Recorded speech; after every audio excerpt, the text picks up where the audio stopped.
Oi, gente, a paz do Senhor Jesus.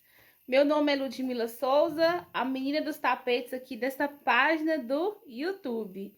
Gente, eu vim cá mostrar para vocês, conversar com vocês, né, sobre a respeito da máquina pretinha doméstica com o aparelho de frufru. Vim aqui nesse vídeo mostrar tudo para vocês, então já começa a me seguir aqui, ativa os sininhos e vamos embora ver tudo que eu tenho para mostrar para vocês sobre a máquina pretinha com o aparelho de frufru. Meninas, essa daqui é a máquina pretinha com o aparelho de frufru. Muitas pessoas têm me perguntado se dá para colocar o aparelho de frufru na máquina pretinha. Sim, amigas, dá para colocar. Já existe no mercado, né, o aparelho de frufru para a máquina pretinha. Essa máquina minha aqui, ela é uma Philips, bem antiga. E eu coloquei, meu esposo colocou, né, o aparelho aqui, ó, de frufru nela. Isso aqui é uma luminária que ele colocou para ajudar com a iluminação. Ó, ela tem esse aparelho de frufru instalado nela, né? E eu vou falar para vocês que é maravilhoso, tá? Ele vai dar um pouquinho de trabalho para você tá regulando. Não é tão difícil de tá instalando. Olha aqui para vocês verem, ó.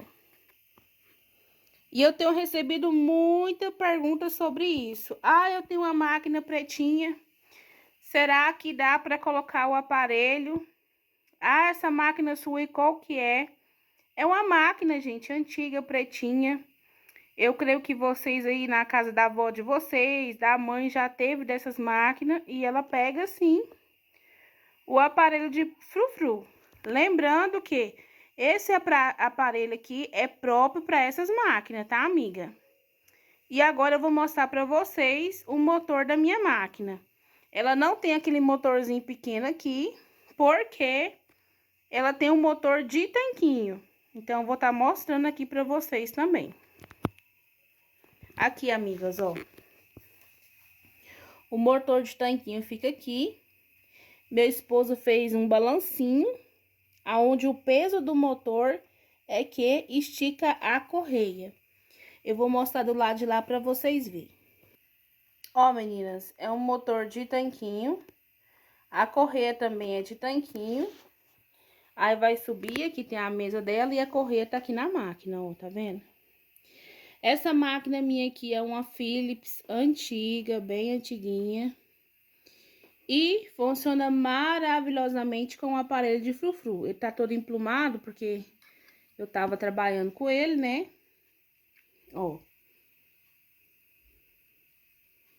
Muito maravilhoso. Os tapetes saem lindo, lindo, lindo. Então, para quem me pergunta se tem como colocar, tem como sim. O aparelho está aqui instalado na máquina pretinha. Mas quando você for comprar, você tem que pesquisar o aparelho próprio para essas máquinas aqui. Porque tem no mercado também, né, o aparelho para reta industrial. E é isso aí, meninas. Espero que vocês gostem desse vídeo. Ativa o sininho aí, deixe um comentário. E se você tá sentindo o coração, já começa a me seguir aqui também no nosso canal do YouTube. Então, fica ligadinho que em breve tem mais vídeo pra nós, tá bom? Tchau! Deus abençoe muito a vida de vocês.